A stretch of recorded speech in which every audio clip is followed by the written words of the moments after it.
Hello, this is Private Petros Patsilivus, and this is the Caged In podcast. This week is episode 35, where I'll be talking about Windtalkers. I should probably explain the noise in the background.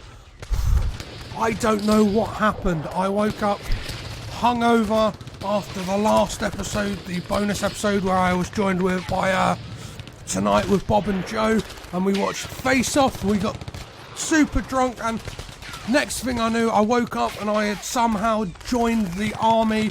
So here I am, but I've managed to sneak in a DVD player and a copy of the 2002 film Windtalkers, so I can record this episode for you. It's all popping off a bit at the moment. 2 seconds. Whoa. Sorry about that. As a bomb just went overhead. But yeah, I'm gonna try and do my best to watch this from a bit of silence and deliver an episode for you.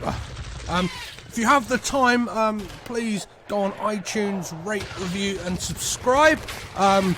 It really helps out the podcast, especially in these turbulent times I'm in right now.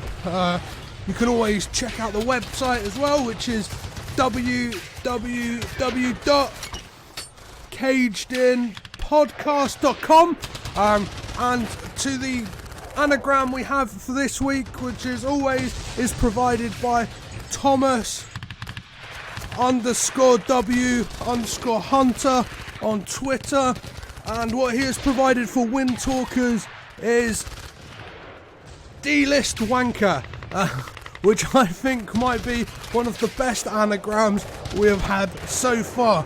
Maybe that will say something about this film, or about what people think of Nicolas Cage in general. I know he has almost become a meme in himself, so a lot of people do think he is a D-list wanker. I think otherwise. I kind of enjoy the work of Nicolas Cage. Over this journey, I've grown to love him, and I feel like my passion for him will only grow as this podcast goes on. Who knows, he may let me down massively, but time will only tell.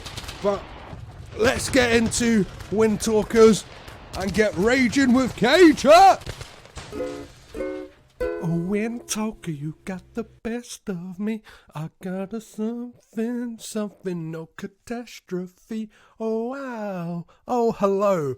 No, Windtalkers does not feature Mariah Carey's smash hit single from 1999, but it does star Nicolas Cage, and obviously on Caged In, that is what we here are to talk about. Words are escaping me. This is what this journey is doing to my mind. Words just go la la la in my mouth.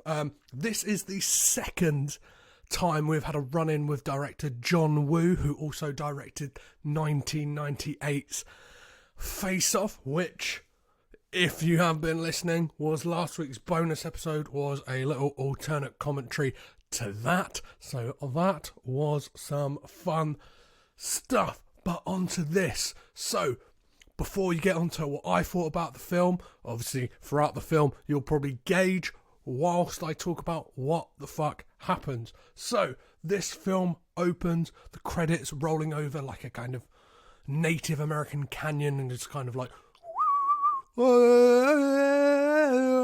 there is, yeah, that's the music that's going on. That was a very probably socially and racially inappropriate impression, but I've done it now, and that is what you get. You kind of get these Native American wailing, and you get these Native Americans like saying goodbye to their families and getting on a bus.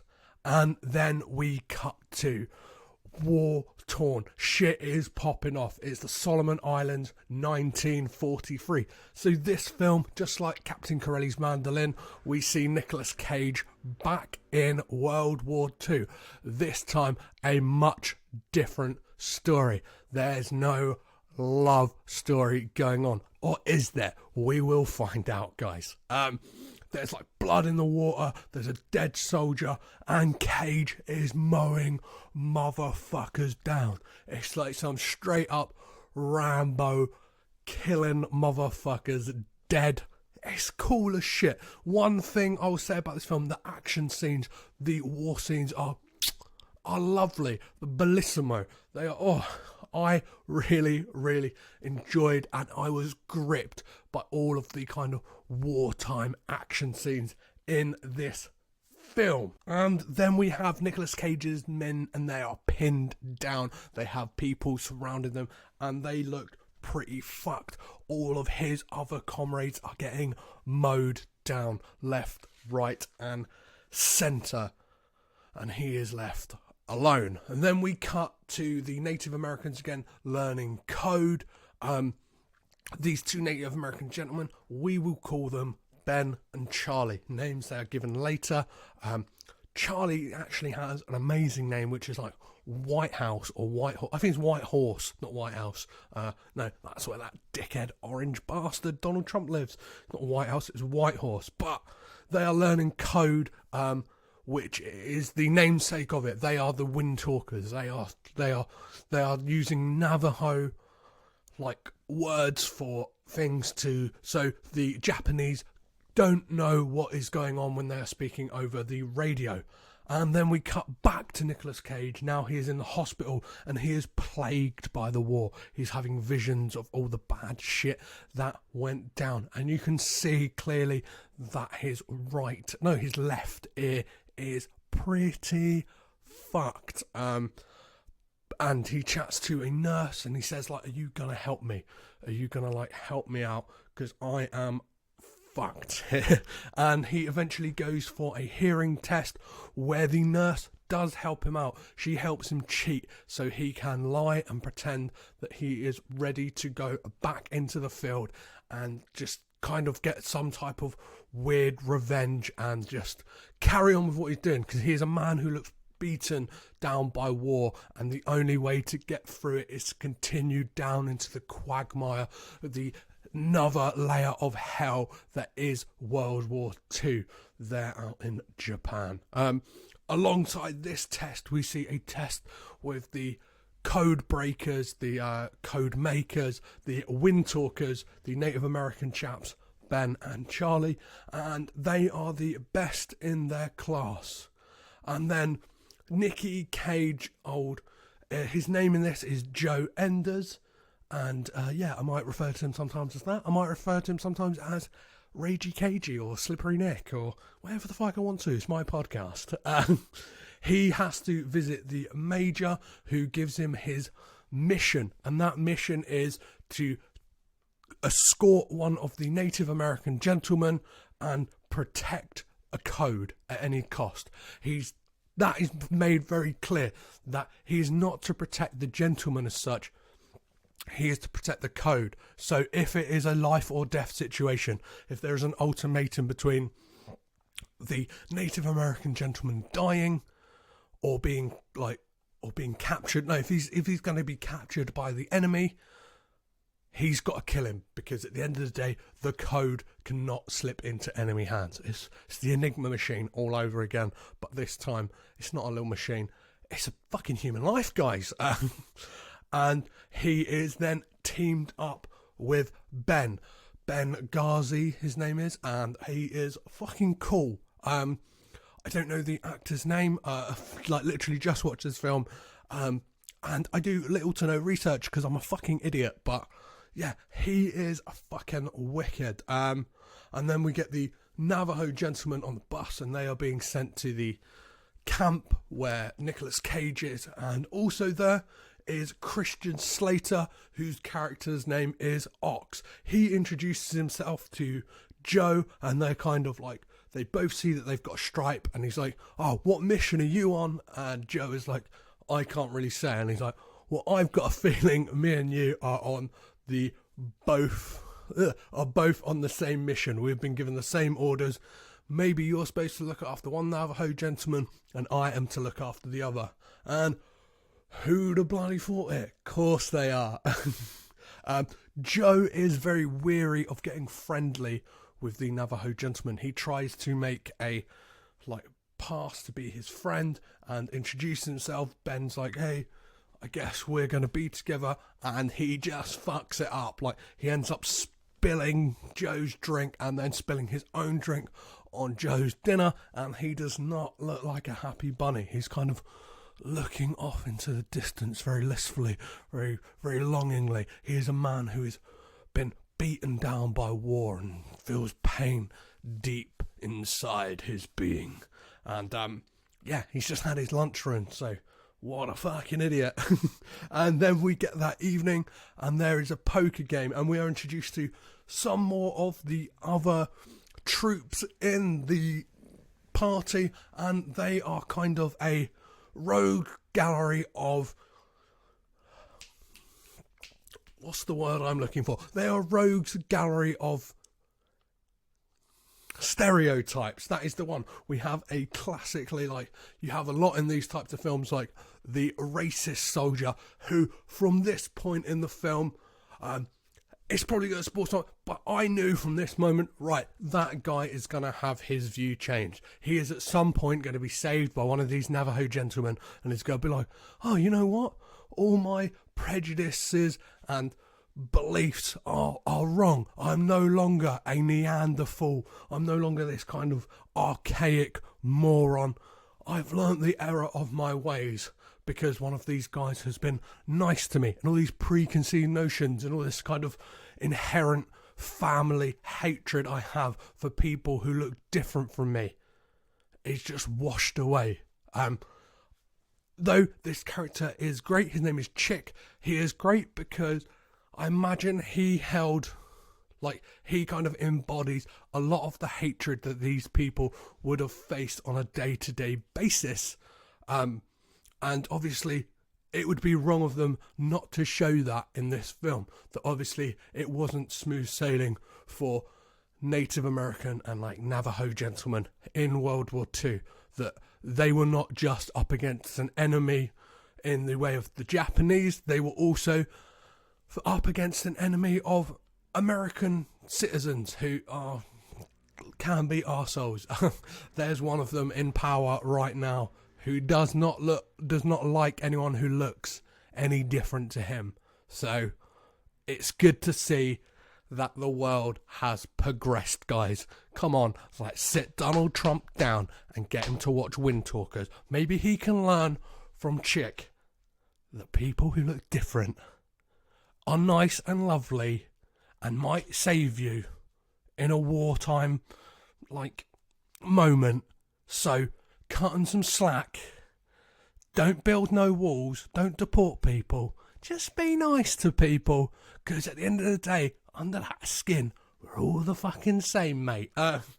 Also at this poker game, we have there's a lot of guys you don't really get to know their names, but you kind of get like the sensitive type who's very much like longing for his family and his girlfriend and his wife. And then we have another Greek, obviously in Captain Corelli's Mandolin. It was littered with loads of people doing horrible Greek accents, and as a Greek man myself, I was bitterly offended by all of those horrible, vile accents. But in this, we have Bruce Banner, the Hulky Hulk himself, Mark Ruffalo, playing a Greek gentleman with a fantastic Freddie Mercury mustache, but just has an American accent, because, you know what, he's probably like second generation like Greek, and doesn't have to have a, hey, it's me, I'm a Greek man, what can I do for you? Hey, I'm a Mark Ruffalo, I'm the stereotypical Greek man. No, he just got this, killer Freddie Mercury tash, Mercury. What the fuck is that? And he's there, and they're all playing a nice game of poker, and then you kind of see the racism from Chick, because a couple of guys leave the table, and then there is space for Ben and Charlie to join the game, and straight away Chick is like, hey chief, and he's like Ben is great about it, because he's like, oh, how did you know I was the chief? Like, he's like he's very cocksure, probably not the right word, but he's very confident and like takes it in his stride. I imagine this is something he has put up with for many a year, and he's just there to do a job, and he can't Chick can't understand that he is there. He's one of them. He is in the same barrel of shit, but he's just got to be an arsehole.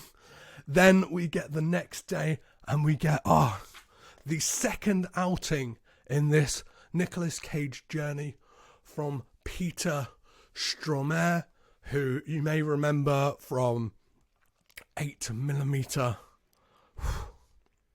as Max Velvet or something like that. Like Dino Velvet, that was the one. This here is a very much a different character. He is he's supposed to be some type of like general or something like that, but he has a very thick like Swedish accent. There are times in the film where he's referred to as the Viking, so I'm not sure whether he's meant to be like kind of a Swedish immigrant who has managed to gain American citizenship, but it's not really explained. But it doesn't really matter because it's Pete Stormare and he's fucking cool.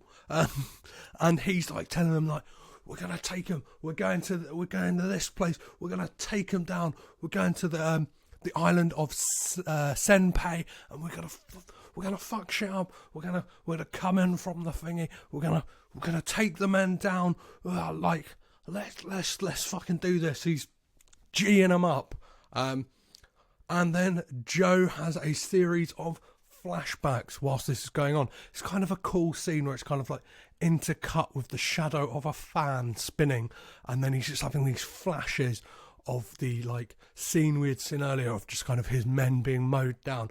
And I imagine the talk of them being shipped out again, it's just bringing that all back, that he's going back out onto the front line into the belly of the beast. And then he runs out of the room and he's shook up, and Ben follows him, and they kind of have a talk like of why, like he ends up asking Ben like, why are you here? Like, and he's like, because America is my country as well. Like, probably I have more of a stake to it than you do, because people invaded and took over the land from the native people.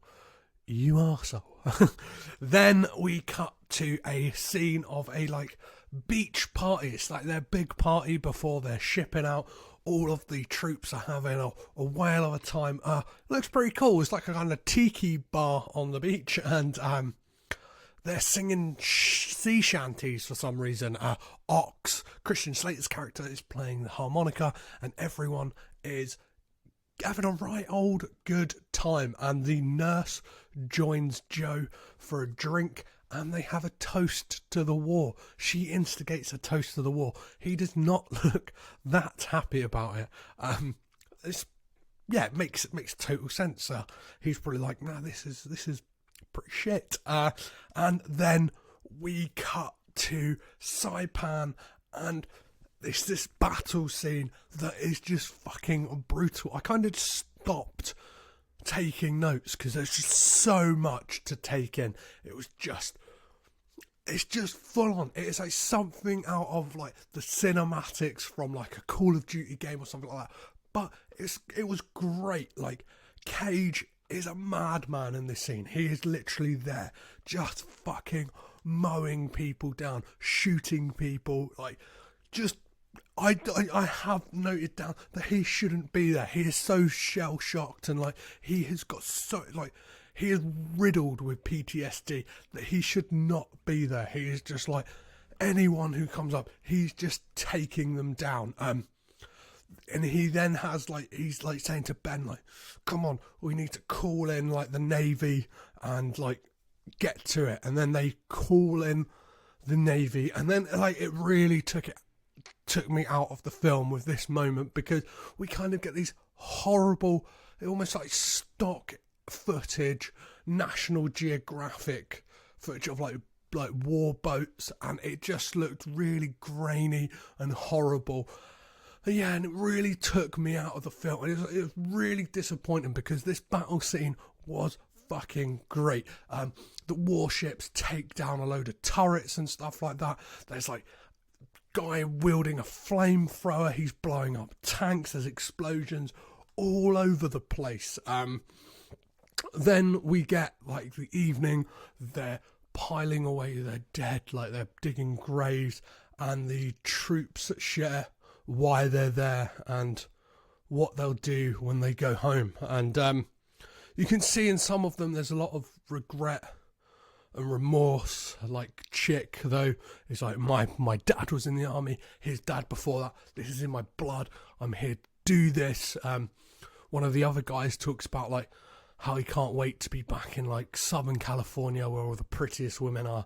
And the Greek, Bruce Banner, Hulky Hulk, is talking about how he's going to make his millions when he gets back with a fleet of taxis, and then he's going to go to Santorini, a beautiful Greek island, and build a villa. And it sounds just like gives a real nice insight into these guys as people, not just numbers and killing war machines. And then we see a, like, Navajo ritual that is done by Ben and Charlie, and Joe and Ox are, like, looking on, kind of like speculating what they're up to, and like they kind of have a tender moment where they're talking about, like, could, like, Ox asked Joe, like, could you actually do it? Like we've come so far with these guys now. Like we're in deep. They're good guys. Like, could you actually, if it would boil down to it,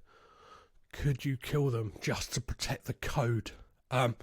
Then the next morning, Ben is washing in the lake and is confronted by Chick, who is just a real fucking piece of shit. Because he says to him, like, oh, I mistook you for, like, you just look like you could be a Japanese guy. I'm gonna, like, and then just starts laying the boots into him, and they fight and they scuffle. Ben gets some good digs in. The troops look on, and it is eventually split up. And even Joe says to him, he's like, yeah, next time you go for a bath, let me know, because you do look like a Japanese guy. And it's like, oh man, like, you just want that exterior to be peeled away. Stop being such an arsehole. But, like, by this point, I was definitely very invested in the film. Like, I thought at the beginning, I was like, oh, it's going a bit slow. But by now, I am into these characters. I care about Joe. I care about Ben. I care about Charlie, Ox, the Greek, even Chick, that fucking Greek. Because I found myself hating him. So definitely John Woo, you know what to do when it comes to a movie. I loved Face Off, and so far I've been loving this. Ben explains to Joe, like, the ceremony he was doing, saying that, like, that is to protect me. He's like, yesterday I kind of hesitated when a man held a gun to my face, but that won't happen again.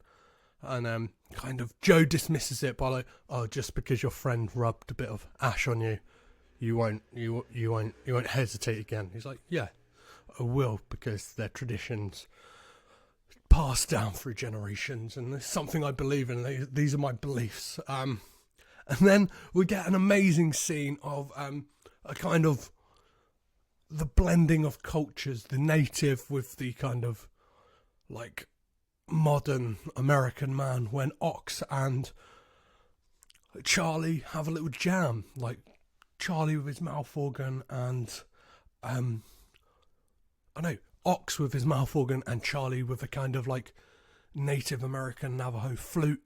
And, like, at first, like, Charlie's like, I don't think it'll work, and they make some beautiful music together. And I said at the beginning, this is not like Captain Corelli's mandolin. There is no romance subplot. Well, I think there is.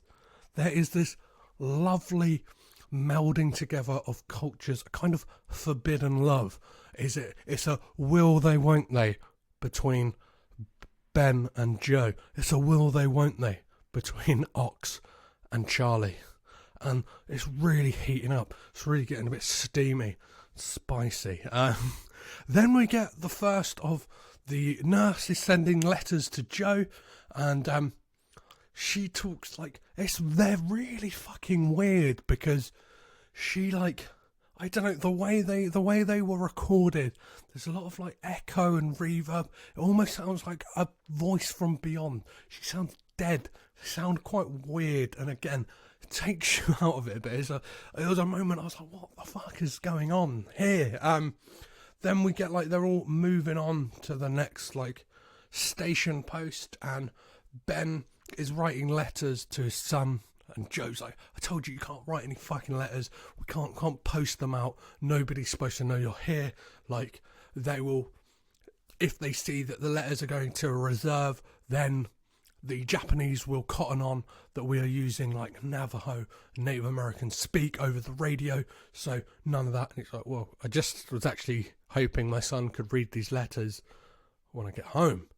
And then it spurs Ben on to kind of talk about his son. He's sharing around a photo, and everyone's having a real good, lovely time. But just when you think you can relax and things are getting lovely and nice, things fucking pop off. Guns are fucking blowing off. There's explosions. We're back in the thick of it, and it turns out that they are actually being shot by their own men. There is either another like battalion out there or something, but they are being shot by their own men. Ben's radio goes down, so they can't even call in to say, hey guys, stop fucking shooting us. And then the only way they can do it is they're like pushing on, and Ben has taken on what both Joe and Chick have said, and he's like, maybe I do look Japanese. Maybe if I wear one of their outfits and sneak into their base, we can use their radio. So a plan is formed. And Joe, you kind of see that he's starting to like care about Ben, because like, I'll go with you. You pretend I'm a prisoner and we can take him out that way. So they sneak into the base. He's kind of, shit's popping off. Like Ben's getting nervous, but like, Joe says to him, like, this is like the word for prisoner in Japanese, use it, that's all you need to say. And then they sneak in, and Joe's getting a kick in from all the Japanese troops and stuff like that, and then he fucking pops off, Rambos it, takes out a load of men. They bundle into the base where the radio is, like, there's bayonets all over the place, like, Ben's taking guys out, he's bayoneting guys, it's great. It's nuts. I don't know. It's almost like I see myself as a very like left-wing person, but there's nothing like I saw recently a Nish Kumar like stand-up routine where he said that like you can't like right-wing is like you gotta have right-wing action films in a way, because if it's all lovely and left wing, I don't know, you kind of need that. Do you know what I mean? Yeah, you need that grit and just fucking let's just throw it all out and just kill some motherfuckers. It's great, but they manage to get to the radio, call off the shots, and then tell the gunners where to shoot, and they fuck some shit up. The next day, well, it's later on that day. There's not really, the passing of time is not really established, but Enders, Joe, Slippery Nick is like out of nowhere, some kind of big swinging dick, admiral or general, or I don't know who the fuck he is. He just gets off of like a truck, and he's like, I heard you did some good work out there, boy. You're going to be commended for this. And he gives him like a Medal of Honor, and he tries to like say like, yeah, Joe tries to say to him like, I couldn't have done it without like Ben Benghazi over there, and the guy's like perplexed. He's like, what, the Indian? He's like, well, no, he's a Navajo, like it's not an Indian. But it again shows the kind of ignorance and prejudice that the American people held against the indigenous people of that land. It's just, yeah, it's baffling, but obviously it's not surprising one bit. Joe then gets shit-faced on Saki. He's just like fucking tanking it back, and Ben like comes to see him, and he's like, why are you doing this? Like, why are you just getting fucking rat-assed? And like, he's like, you got that medal, like, you must be proud. And he's like, I don't really care about medals. Like, the last time I got a medal, like, was because all my men died, and they all got medals because they died. He's like, I would happily, I threw that one in the river, I'd happily throw this one in the sea as well. Like, I do not give a shit about it. And whilst Joe sleeps, Ben performs some kind of Navajo ceremony on him, and he's caught, and then like kind of when he goes back to sleep, he sprinkles some like ash over him, and he's kind of blessing him, I believe, in some kind of like trying to soothe his soul and get him out of the funk he is in. Then the next day, you kind of get another scene of the troops just kind of having a nice old time and getting along, and then we get another letter, again, real fucking creepy, just as they're like pulling into this kind of quaint Japanese village kind of in the middle of nowhere. You get a just creepy letter saying like, I miss you, I hope you're getting my letters, it'd be really nice to hear from you, Joe. Like, I don't know what you're doing, like, hope you're well. It seems like the war is going well, hopefully we are near the end. In the Japanese village, though, we kind of get a sign of Joe's tender side as he helps a little kid who's got a sore eye, and the nurse before he'd left had given him these pain pills, and he gives them all over to this kid to help, and the kid calls him uncle. And it's just a nice scene. And then we see Joe draw a church in a load of flour on a table, which is pretty weird. And then him and Ben talk about their pasts, and Joe is surprised to find out that Ben was actually raised a Catholic. He's obviously assumed that he would have been brought up some type of just through Navajo traditions and stuff like that. And they talk about how them growing up was very different, whereas like Joe's memories of Catholicism and being like in the church were kind of good. He remembers like his confirmation and stuff like that, and it's a nice time he had, whereas Ben had like a bad time. He was kind of punished for speaking Navajo and chained to a radiator and stuff like that, and it's kind of lines like, well, they're letting you speak it now, so be happy about it. And then out of there, Joe like is called to see old Pete Stromer, and he's like, I just want to fucking get out of here, like, Petey boy, Viking. I don't want to be here anymore. I just want to go home. Like, my job here is done. Like, I can't do this anymore. I just want to really go home. And then out of nowhere, the Japanese attack, and again we just get this kind of brutal like city siege. Shit is popping off left, right and centre. Again, like, my notes go very thin here, but like, people are just getting mowed down. Ox ends up getting his head cut off whilst protecting Charlie, and Charlie saves Chick by throwing like a knife, which Chick, like, this is the moment of his prejudices just washing away from him, because he's like, oh, a Navajo has saved me. Like, how could I think such a, wow, that's fucking crazy. How could someone who has different skin to me, or look vaguely different to me, or not just be a redneck fucking idiot, like, actually be fighting on the same side as me? And Charlie then is getting captured by the Japanese troops, and Joe is left with a quandary. He's run out of bullets, so can't take out the guys. He's only left with a grenade, and him and Charlie share a glance, and Charlie nods at him as to say, do it. This is the only way the code will stay safe.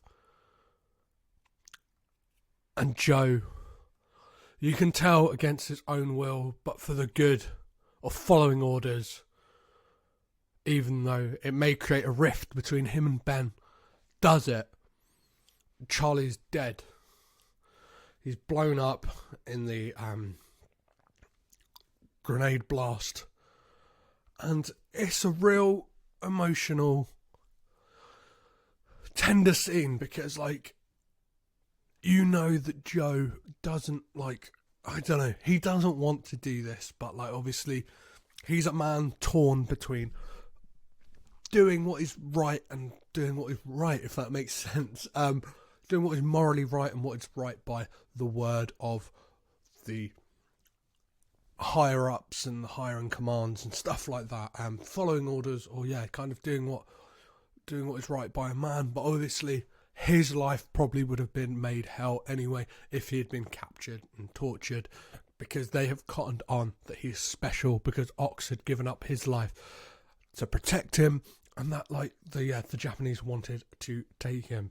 Ben and Joe end up having fisticuffs because obviously Ben is fucking pissed off that Joe killed him. He's kind of deadpan, says, yeah, he's over there. I did it. I threw a grenade at him. And he's like, oh, like, I guess. And it, like, his argument, Joe's argument is, I was just following orders.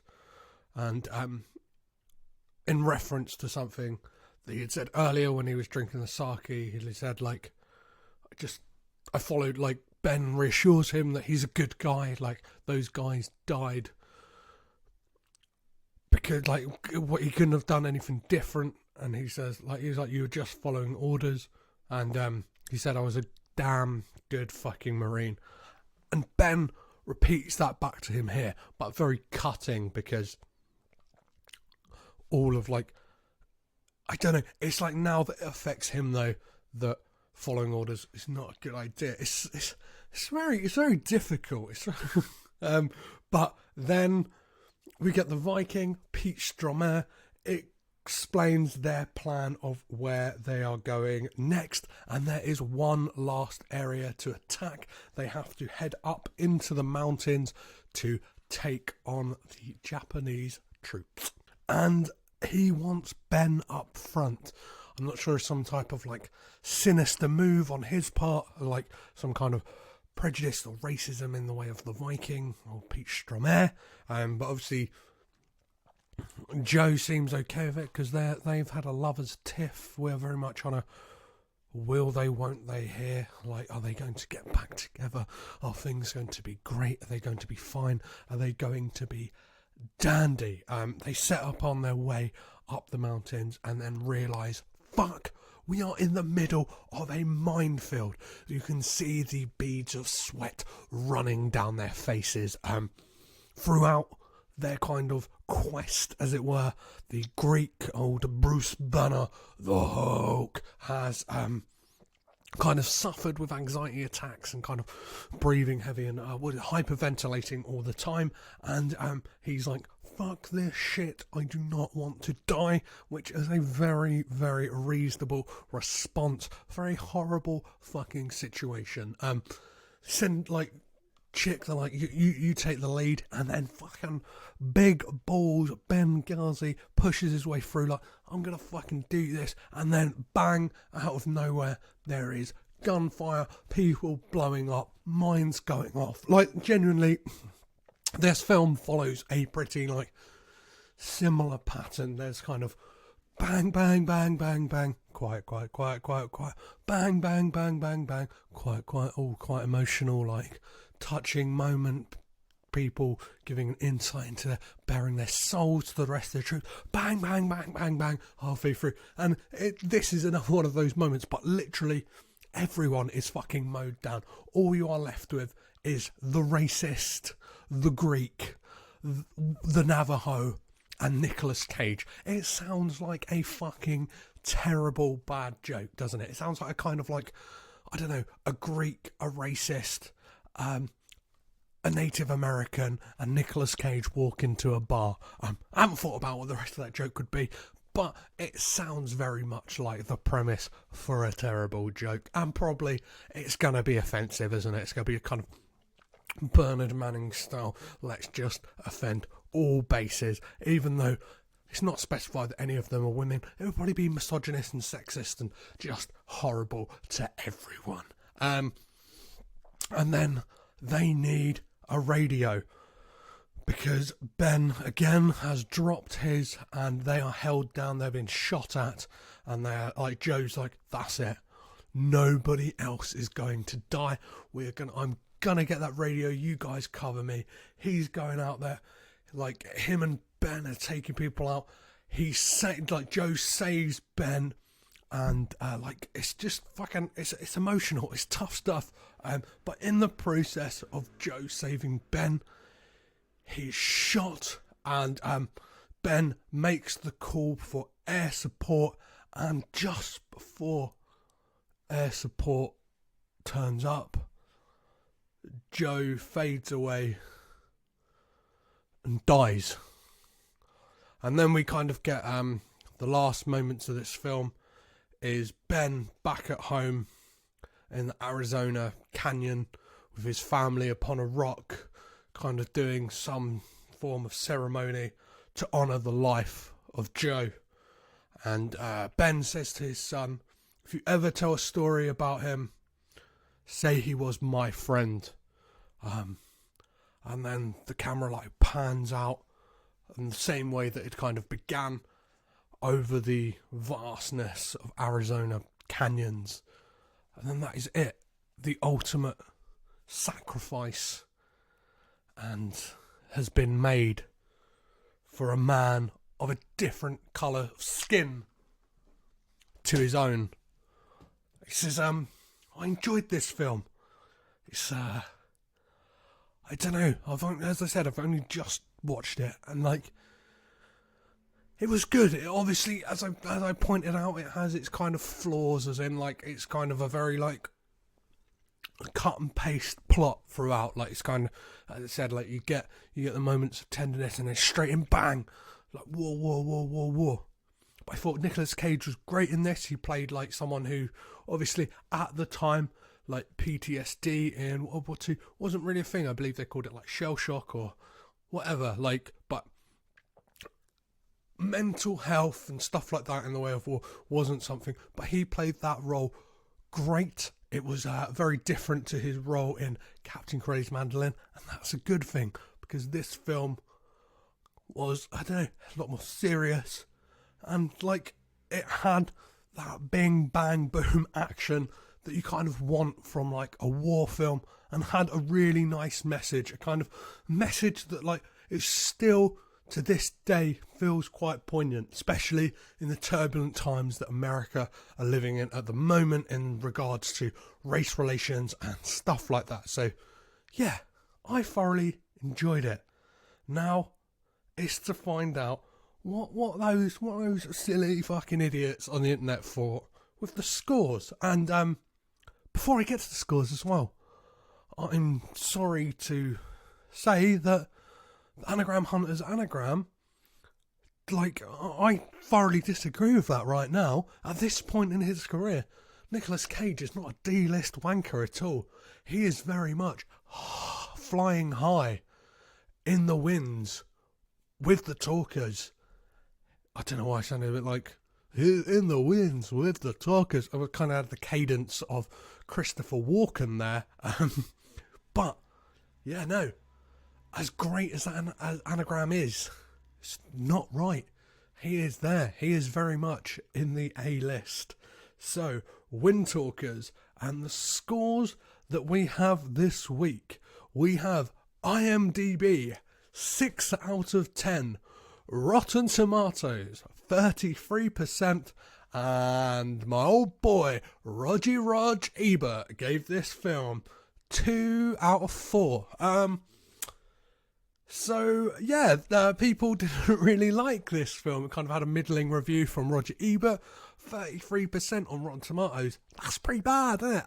That's pretty bad. And I don't know, 6 out of 10. That's 60%. That's all right, isn't it? I've seen a lot worse. That's rated better.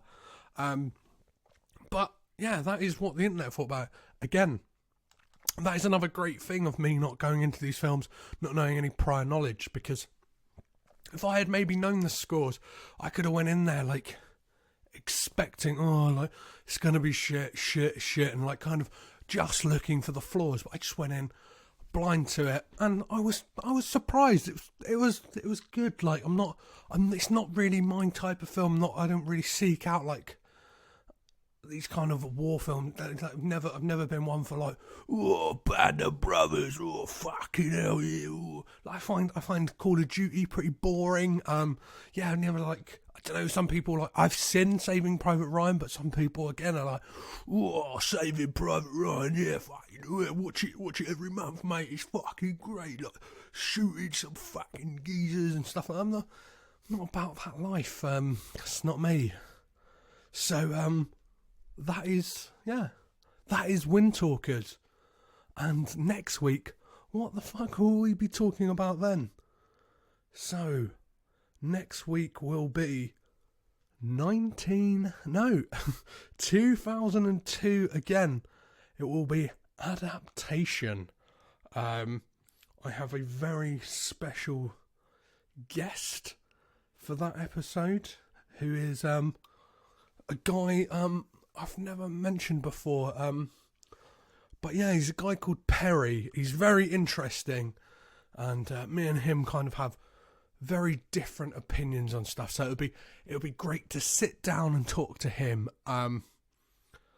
So yeah, that will either be, I'm not sure whether that will be next week's one, because December is rolling on, and I kind of want to do some fun, Christmassy, not like canon episodes, not rolling on like last week's with the alternative commentary. I have a few other things planned, but the next one in the like chronological order of things will be adaptation, and as I said, I'll be joined by a guest called Perry. His surname will be revealed at the time. That's if he wants to give it. As I said, he can be quite a difficult guy. So, as I always say, please rate, review, and subscribe on Apple Podcasts. Subscribe wherever you listen to podcasts, or and tell a friend. Please tell a friend, family member, just someone, give us a shout out, retweet or whatever, let's have a chat on social media as well. All of that is at Caged In Pod, Facebook, Twitter, Instagram. I will have a little chat with you, or just drop me an email, which is cagedinpod@gmail.com, or you can kind of get all of that stuff.